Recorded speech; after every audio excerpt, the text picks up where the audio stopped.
Episode की शुरुआत में वेंसडे अपने कमरे के फर्श पर बैठी होती है। उसके चारों तरफ मोमबत्तियां लगी थी और वो कोई मंत्र पढ़ रही थी। पता चलता है कि वो अपनी पूर्वज गुडी एडम्स की आत्मा को बुलाने की कोशिश कर रही है। तभी अचानक दरवाजा खुलता है और सारी मोमबत्तियां बुझ जाती हैं। हालांकि अगले ही पल पता चलता है कि वो गुडी की आत्मा नहीं बल्कि इनिड है। दोनों बात कर ही रहे होते हैं कि तभी दरवाजे से एक कागज कमरे के अंदर आता है। उसमें लिखा होता है कि अगर वेंसडे को उसके सवालों के जवाब चाहिए तो उसे रात के 12 बजे क्रैकस्टोन के तहखाने में आना होगा। रात के 12 बजते ही वेंसडे और इनिड दोनों उस जगह जाते हैं। डर से थर-थर कांप रही इनिड तहखाने के अंदर जाने से मना कर देती है। तब वेंसडे अकेले ही उस तहखाने में प्रवेश कर जाती है। उस तहखाने में क्रैकस्टोन की कब्र के अलावा और कुछ नहीं था। तभी वेंसडे को वहां किसी के होने का आभास होता है, पर वहां कोई दिख नहीं रहा था। वेंसडे वहां जो कोई भी है उसे बाहर आने के लिए कहती है। तभी अचानक कब्र के पीछे से वेंसडे के क्लासमेट्स बाहर आते हैं। दरअसल आज वेंसडे का जन्मदिन था और उन सब ने मिलकर इस जगह पर वेंसडे के लिए सरप्राइज बर्थडे प्लान किया था। इनिड भी हाथों में केक लिए अंदर आती है। ज़ेवियर भी पुरानी बातें भूलकर उसे बर्थडे विश करने आया था। वेंसडे को वहां थिंग भी दिखाई देता है। वो समझ जाती है कि थिंग ने ही उन सबको उसके बर्थडे के बारे में बताया है। तभी वेंसडे की नजर दीवार पर लिखे कुछ अक्षरों पर पड़ती है। वहां लैटिन भाषा में कुछ लिखा था। वेंसडे उसे पढ़ती है। वहां लिखा था, fire will rain when I rise, यानी मेरे लौटने पर आग की बरसात होगी। पिछले एपिसोड में हमने देखा था कि नेवरमोर स्कूल में किसी ने आग की लपटों से फायर विल रेन लिखा था। वेंसडे कहती है कि दोनों में कुछ ना कुछ संबंध जरूर होगा। इसके बाद जैसे ही वेंसडे उन अक्षरों को छूती है, उसे फिर से एक विजन नजर आता है। वो खुद जमीन पर गिरी होती है। गुडी की आवाज से उसकी आंखें खुलती हैं। वेंसडे को गुडी एक गेट के उस पार नजर आती है। जब वो उसके करीब जाती है तो गुडी उसे दिल दहलाने वाली बात बताती है। वो कहती है कि क्रैकस्टोन वापस आ रहा है। उस गेट की तरफ इशारा करते हुए गुडी कहती है कि अगर क्रैकस्टोन को रोकना है तो उसे इस जगह का राज जानना होगा। वेंसडे उससे पूछती है कि क्या वो उसे उसकी शक्ति काबू करना सिखाने वाली है, लेकिन गुडी मना करते हुए कहती है कि उसे अपनी शक्तियों को काबू करना खुद ही सीखना होगा। इसके साथ ही गुडी उसे बताती है कि उसका रास्ता काफी कठिनाइयों से भरा होगा। यहाँ तक कि सबसे दूरी बनाए रखने में ही उसकी भलाई है, क्योंकि उसकी साइकिक शक्ति की वजह से वो सबको शक की नजर से ही देखेगी। उसे हर इंसान में अंधकार ही दिखाई देगा। इतना कहकर गुडी वहां से चली जाती है। अगले सीन में वेंसडे अपने कमरे में उस गेट की ड्राइंग बना रही होती है जो उसने अपने विजन में देखा था। तभी थिंग बिस्तर के नीचे से एक काले रंग की पेटी निकालता है। वो दरअसल मोर्टिशिया और गोमेज ने वेंसडे को बर्थडे गिफ्ट के तौर पर भेजी थी। जब वेंसडे उसे खोलती है तो उसके अंदर मरी हुई गिलहरियां और उनकी चीर फाड़ करने के लिए कुछ सर्जिकल नाइव्स और केमिकल्स थे। इनिड ने भी वेंसडे के लिए एक गिफ्ट लाया था। उसके अंदर एक स्कार्फ था। इनिड वेंसडे से कहती है कि उसके पास भी एक ऐसा ही स्कार्फ है और वे दोनों इन्हें पहनकर स्कूल जाया करेंगी। वेंसडे को उसका स्कार्फ कुछ खास पसंद तो नहीं आता, लेकिन उसका दिल रखने के लिए वो कहती है कि उन्हें इन स्कार्फ को किसी खास मौके पर ही पहनना चाहिए। दूसरी ओर मेयर प्रिंसिपल से अपने बेटे लूकस की करतूतों के लिए माफी मांग रहा था। लूकस और उसके दोस्तों ने रेवन पार्टी में जो हंगामा किया था, उस वजह से प्रिंसिपल पहले से ही काफी नाराज थी।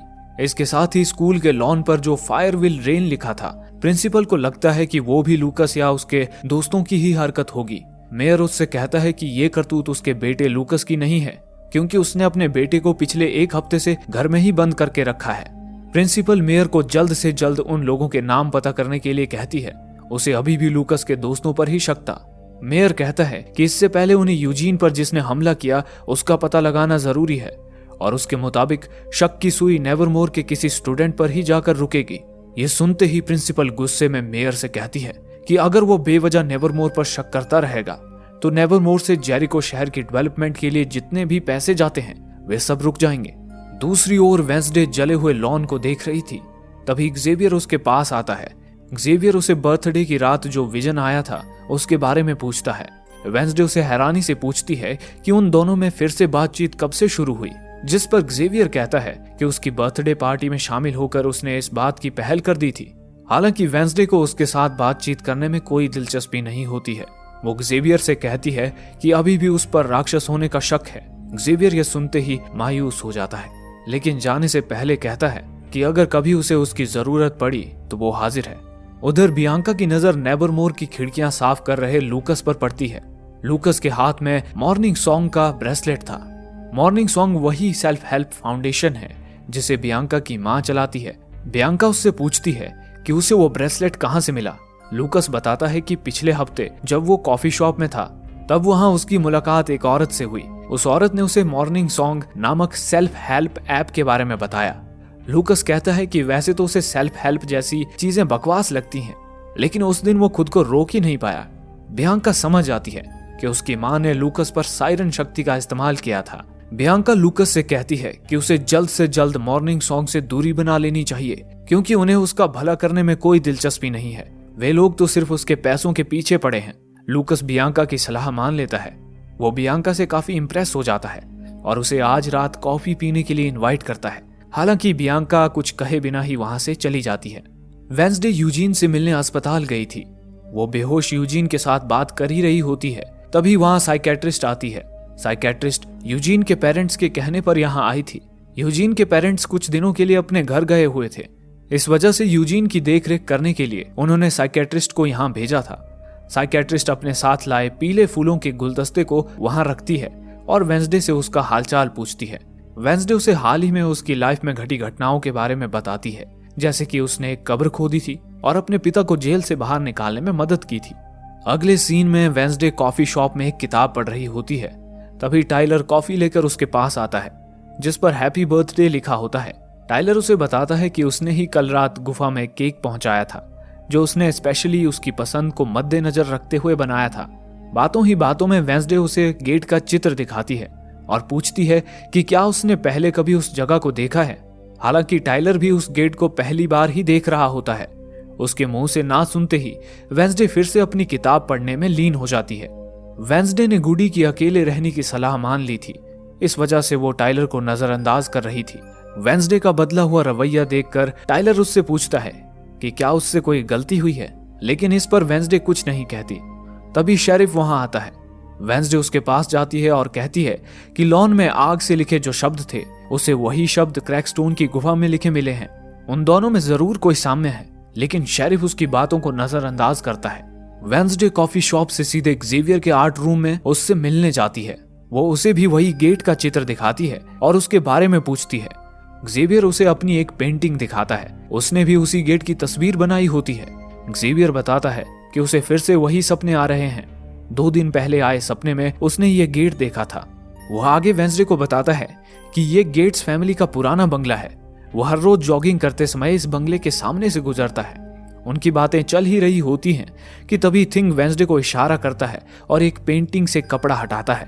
उस कपड़े के पीछे वायलिन बजाती वेंसडे की पेंटिंग होती है। एक्सेवियर अपनी सफाई में कहता है कि डांस वाली रात के बाद उसने उसे भूलने की काफी कोशिश की, लेकिन भुला नहीं पाया। उसने बस पेंट करना शुरू किया और उसकी तस्वीर बन गई।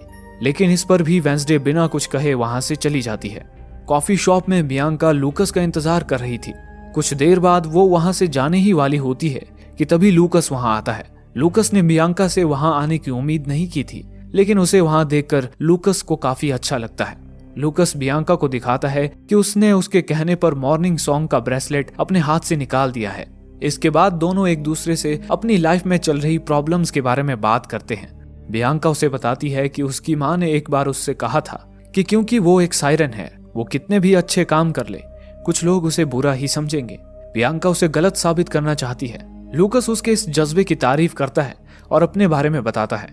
वो बताता है कि ज्यादातर लोगों को वो एक नकारा लड़का लगता है और उसने भी आज तक उनकी सोच बदलने के लिए कुछ खास नहीं किया है। लूकस आगे कहता है कि जब उसने रेवन पार्टी में हंगामा किया था, उस दिन उसे अपने किए पर काफी शर्मिंदगी महसूस हुई। उसी दिन उसने खुद को बदलने की ठानी थी। बियांका उसके उठाए इस कदम की तारीफ कर उसका हौसला बढ़ाती है। वेंसडे ने गैरेट गेट्स के बंगले को ढूंढ लिया था। वो देखती है कि गेट का ताला टूटा हुआ है। वो चुपके से गेट के अंदर जाती है, लेकिन जैसे ही वो दरवाजे के नजदीक जाती है, उसे बंगले से कोई बाहर आते हुए दिखाई देता है और वो तेजी से वहां से भागकर छुप जाती है। दरवाजे से मेयर बाहर आता है। मेयर शेरिफ को कॉल करता है और उसे कहता है कि शायद उसने असली मुजरिम का पता लगा लिया है। वो शेरिफ को कॉफी शॉप में मिलने के लिए कहता है। वेंसडे थिंग को उसका ध्यान भटकाने के लिए कहती है और खुद मेयर की गाड़ी में जाकर छुप जाती है। मेयर की गाड़ी कॉफी शॉप के सामने आकर रुकती है, जहां शेरिफ उसका इंतजार कर रहा था। मेयर गाड़ी से उतरकर कॉफी शॉप की तरफ बढ़ने लगता है। कि तभी एक नीले रंग की गाड़ी मेयर को उड़ाकर चली जाती है। अगले सीन में वेंसडे शेरिफ के साथ कॉफी शॉप में बैठी होती है और एम्बुलेंस मेयर को अस्पताल में ले जा रही होती है। शेरिफ वेंसडे से पूछता है कि वो मेयर की गाड़ी में क्या कर रही थी। वेंसडे उसे बताती है कि उसने मेयर और शेरिफ की बातें सुन ली थी और कातिल के बारे में और जानने के लिए ही वो उस गाड़ी में बैठी थी। शेरिफ उसका बयान लेकर उसे छोड़ देता है, लेकिन स्कूल में प्रिंसिपल विम्स उस पर काफी चिल्लाती है। वो पूरे स्कूल में लॉकडाउन जाहिर करती है। इस वजह से वेंसडे अब हॉस्टल से बाहर नहीं जा सकती। जब वेंसडे अपने कमरे में अपनी किताब लिख रही होती है, तब बॉटनी टीचर उससे मिलने आती है। वो उसे समझाने की कोशिश करती है कि प्रिंसिपल ने जो पाबंदियां लगाई हैं, वो उसके भले के लिए ही हैं। बॉटनी टीचर वेंसडे को सलाह देती है कि उसे राक्षस जैसी खतरनाक चीजों से दूर ही रहना चाहिए और ये सब पुलिस को हैंडल करने देना चाहिए। वेंसडे को लगता है कि उसे प्रिंसिपल ने भेजा है, लेकिन बॉटनी टीचर वहां उसे वेंसडे की परवाह होने की वजह से खुद से आई थी। हालांकि वेंसडे उसे उसकी चिंता करने के लिए उसके पास पहले से माँ और साइकेट्रिस्ट है कहकर बॉटनी टीचर को वहां से जाने के लिए कहती है। बेचारी बॉटनी टीचर मायूस होकर वहां से चली जाती है। अगली सुबह वेंसडे टाइलर को कॉल करती है और उसे कहती है कि वो उसके साथ डिनर के लिए जाने के लिए तैयार है। वेंसडे के बर्थडे के दिन टाइलर ने ही उसे डिनर के लिए पूछा था और वेंसडे उसका जवाब आज दे रही थी। वो उसे आज रात नेवरमोर के गेट पर मिलने के लिए कहती है। शेरिफ टाइलर को वेंसडे के साथ बात करते हुए सुन लेता है। वो टाइलर को वेंसडे उसके लिए सही लड़की नहीं है कहकर उससे दूर रहने के लिए कहता है। साथ ही वो कहता है कि वो वेंसडे जैसी लड़कियों को अच्छे से जानता है। शेरिफ का इशारा टाइलर की माँ की तरफ था। इस बात से उसमें और शेरिफ में थोड़ी सी बहस छिड़ जाती है, लेकिन शेरिफ को उसके बारे में बात नहीं करनी कहकर वहां से वो चला जाता है। रात में वेंसडे टाइलर के साथ जाने के लिए तैयार बैठी होती है, लेकिन लॉकडाउन की वजह से वो हॉस्टल में ही फंसी हुई थी। तभी उसके दिमाग में एक सुझाव आता है। वो बड़ी चालाकी से इनिड से कहती है कि बर्थडे के दिन उसने इनिड के सरप्राइज बर्थडे पार्टी की तारीफ नहीं की थी, इसलिए आज वो उसके साथ फिर से अपना बर्थडे सेलिब्रेट करना चाहती है। इस वजह से वो इनिड से स्कूल से बाहर निकलने की कोई तरकीब ढूंढने के लिए कहती है। वेंसडे जानती थी कि आज पूर्णिमा की रात है, इस वजह से वेयरवुल्फ स्टूडेंट्स को स्कूल के बाहर पिंजरों में कैद किया जाता है। उसकी सरप्राइज पार्टी की तारीफ सुनकर इनिड खुश हो जाती है और वेंसडे से कहती है कि आज रात वो टीचर्स को बताएगी कि वो भी पिंजरे में कैद होने वाली है और उसे कैद कराने का काम वो वेंसडे को दिलवाएगी। इस तरह दोनों स्कूल से बाहर जा सकेंगे। इसके बाद दोनों टाइलर की कार में जाकर बैठ जाते हैं। टाइलर वेंसडे के साथ इनिड को देखकर चौंक जाता है। इनिड की हालत भी कुछ ऐसी ही होती है। दोनों को लगा था कि वे दोनों वेंसडे के साथ अकेले जाने वाले हैं। वेंसडे टाइलर को कहती है कि उसे प्लान थोड़ा बदलना पड़ा। वो उसे चुपचाप गाड़ी चलाने के लिए कहती है। दूसरी ओर जेवियर वेंसडे के कमरे में जाता है। उसे टाइपराइटर की आवाज आती है। उसे लगता है कि वेंसडे वहां होगी, लेकिन खिड़की खोलने के बाद उसे थिंग वहां दिखता है। वो थिंग से वेंसडे के ठिकाने के बारे में पूछता है। वेंसडे टाइलर और इनिड को लेकर गेट्स के बंगले पर गई थी। टाइलर और इनिड अब तक समझ चुके थे कि वेंसडे ने उनसे पार्टी और डेट के बारे में झूठ कहा था। वेंसडे उनसे कहती है कि अगर वे दोनों वहां से जाना चाहते हैं तो जा सकते हैं, क्योंकि वो तो अब उस बंगले का रहस्य खोज कर ही जाएगी। दोस्ती की है तो निभानी ही पड़ेगी। ये सोचकर इनिड और टाइलर भी उसके साथ बंगले के अंदर जाते हैं। दोनों डर से थर-थर कांप रहे थे। वेंसडे अपनी खोजबीन गराज से करती है। वेंसडे गराज का दरवाजा खोलने की काफी कोशिश करती है, लेकिन खोल नहीं पाती। टाइलर उसे हटने के लिए कहता है और खुद दरवाजा खोलने की कोशिश करने लगता है, लेकिन वो भी नहीं खोल पाता। इनिड भी दरवाजे पर अपना हाथ आजमाने आगे आती है और वो बड़ी आसानी से उस दरवाजे को खोल देती है। इनिड की शक्ति देखकर टाइलर के चेहरे की हवाइयां उड़ गई थी। इनिड उसे बताती है कि इसमें कोई बड़ी बात नहीं है, क्योंकि वो एक वेयरवुल्फ है। जब वे तीनों गराज के अंदर जाते हैं तो उन्हें वहां कपड़े से ढकी एक कार दिखती है। ये वही कार थी जिससे खूनी ने मेयर का खून किया था। इनिड घबराते हुए कहती है कि उन्हें तुरंत टाइलर के पिता को कॉल कर इस बात के बारे में बता देना चाहिए, लेकिन वेंसडे ये कहते हुए मना करती है कि अगर उन्होंने शेरिफ को अभी ये बात बताई तो शेरिफ ये बात प्रिंसिपल को बता देगा, और अगर प्रिंसिपल को पता चल गया कि लॉकडाउन के बावजूद भी वेंसडे स्कूल से बाहर गई थी तो वो उसे स्कूल से निकाल देगी। फिर तीनों घर के अंदर अपनी खोजबीन जारी रखते हैं। पूरे घर के अंदर जगह जगह जालियां लगी हुई थी। जब वेंसडे लाइब्रेरी देख रही होती है तो वहां उसे बटन की तरह दो चौरस दिखाई देते हैं। उन्हें दबाते ही एक दरवाजा खुलता है जिसके अंदर होता है एक खुफिया कमरा। उस कमरे की दीवार पर क्रैकस्टोन की तस्वीर टंगी होती है और नीचे कुछ बुझी हुई मोमबत्तियां होती हैं। वहां खून से लिखा होता है, blood will rain when I rise, यानी जब मैं आऊंगा तब खून की बरसात होगी। वेंसडे मोमबत्तियों को छू कर देखती है तो पता चलता है कि मोमबत्तियों को बुझकर ज्यादा समय नहीं हुआ है। शायद खूनी अभी भी बंगले के अंदर ही था। ये सुनते ही इनिड के होश उड़ जाते हैं। बंगला काफी बड़ा होने की वजह से वेंसडे टाइलर को ग्राउंड फ्लोर चेक करने के लिए कहती है और खुद इनिड के साथ ऊपर की तलाशी लेने जाती है। ऊपर जाने के बाद वेंसडे इनिड को अलग अलग होकर कमरों की तलाशी लेने के लिए कहती है। ये सुनने के बाद इनिड और ज्यादा घबरा जाती है। वो वेंसडे को मना करती है, लेकिन वेंसडे उसे समझाती है कि जितनी जल्दी हम तलाशी पूरी कर लेंगे उतनी जल्दी यहाँ से निकल सकेंगे। इनिड घबराते हुए तलाशी जारी रखती है।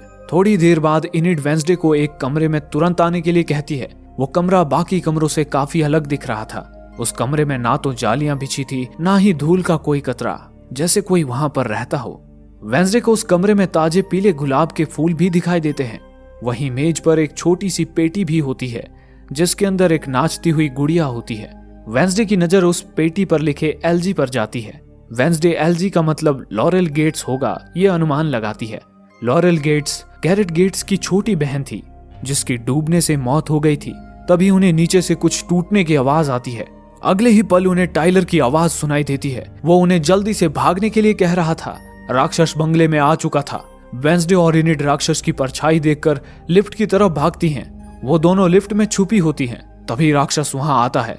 राक्षस जोर जोर से लिफ्ट के दरवाजे को ठोकता है। इस वजह से लिफ्ट की रस्सियां टूट जाती हैं और लिफ्ट धड़ाम से नीचे बेसमेंट में आ गिरती है। बेसमेंट में बना वो कमरा एक लैब की तरह लग रहा था। जब वेंसडे ध्यान से इधर उधर देखती है तो उसे एक रैक में कुछ कांच के बर्तन दिखाई देते हैं जिनके अंदर इंसानों के कटे हुए अंग थे। वेंसडे समझ जाती है कि ये उन्हीं लाशों के अंग हैं जिनका राक्षस ने खून किया था। लेकिन तभी राक्षस वहां आता है। इनिड वेंसडे को खिड़की से भागने का रास्ता दिखाती है। दोनों थोड़ी दूर गए ही होते हैं कि वेंसडे वापस बंगले की तरफ भागना शुरू करती है। वो टाइलर को लेने वापस जा रही थी। बंगले में पहुंचने के बाद उन्हें टाइलर जख्मी हालत में दिखाई देता है। तभी जेवियर भी वहां आता है। वेंसडे उसे वहां देखकर चौंक जाती है। अगले सीन में सब टाइलर के घर में होते हैं और वेंसडे टाइलर के जख्मों पर मरहम पट्टी लगा रही होती है। उसी वक्त शेरिफ घर के अंदर आता है। अपने बेटे को घायल देखकर शेरिफ गुस्से से वेंसडे पर चिल्लाने ही वाला होता है कि टाइलर मैं ठीक हूं कहकर उसे बीच में ही रोकता है। वेंसडे शेरिफ को तुरंत अपने साथ गेट्स के बंगले में चलने के लिए कहती है, लेकिन वहां पहुंचने पर उन्हें कुछ नहीं मिलता। खूनी ने उनके पहुंचने से पहले ही सारे सबूत वहां से हटा दिए थे। वेंसडे शेरिफ को वो सब बताने की कोशिश करती है जो कुछ भी उसने वहां देखा था, लेकिन अपने बेटे को लगी चोट से पहले से परेशान शेरिफ उसकी एक नहीं सुनता। वो उसे कड़े शब्दों में बताता है कि आज के बाद वो टाइलर और इस केस से दूर रहेगी। शेरिफ उसे नेवरमोर के गेट पर छोड़कर चला जाता है।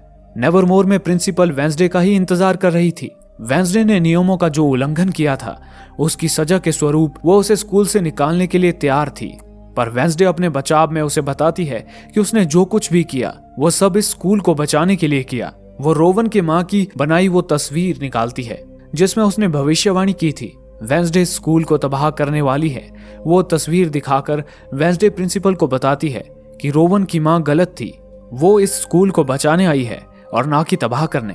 इतना कहकर वेंसडे प्रिंसिपल से एक आखिरी मौका मांगती है। साथ ही वो इनिड और जेवियर को भी माफ करने की गुजारिश करती है। प्रिंसिपल उसकी बातों से थोड़ी शांत हो जाती है, गुस्से में ही सही, लेकिन वो वेंसडे को एक आखिरी मौका देती है। कमरे में पहुंचने के बाद वेंसडे को इनिड अपना सामान पैक करते हुए दिखाई देती है। वो वेंसडे से काफी गुस्सा थी। वो वेंसडे से कहती है कि आज वेंसडे की वजह से उसकी जान जा सकती थी। हालांकि वेंसडे अपने रूखे ढंग में उससे कहती है कि वो उससे पहले ही माफी मांग चुकी है और इस केस को सुलझाने के और भी करीब पहुंच चुकी है। उसकी रूखी बातें सुनकर इनिड को और गुस्सा आ जाता है और उसे उसकी दोस्ती की कोई कदर नहीं है कहकर अपनी दूसरी दोस्त के कमरे में रहने चली जाती है। उसके जाते ही वेंसडे मायूस होकर जमीन पर बैठ जाती है। आज पहली बार उसे किसी के जाने के बाद अफसोस हो रहा था, लेकिन उसे गुडी की बात याद आती है कि अकेले रहने में ही उसकी भलाई है। तभी उसे गेट्स के बंगले से मिले उस बक्से की याद आती है। वेंसडे उस बक्से को टटोलने लगती है। तभी उस बक्से के नीचे से कुछ गिरता है। जब वो उसे उठाकर देखती है तो दंग रह जाती है। वो वेंसडे की तस्वीरें थी। खूनी उस पर अपनी नजर गड़ाए हुए था। एपिसोड के अंत में अस्पताल में अपनी जिंदगी और मौत की लड़ाई लड़ रहे मेयर की ऑक्सीजन पाइप को किसी को निकालते हुए दिखाया जाता है और मेयर जो इस रहस्य से पर्दा उठा सकता था उसके शरीर पर कफन का पर्दा डालकर ये एपिसोड यहीं समाप्त होता है। इस कहानी में आगे क्या होने वाला है जानने के लिए देखना ना भूलें वेंसडे का अगला भाग आपके अपने चैनल शॉर्ट फ्लिक्स पर।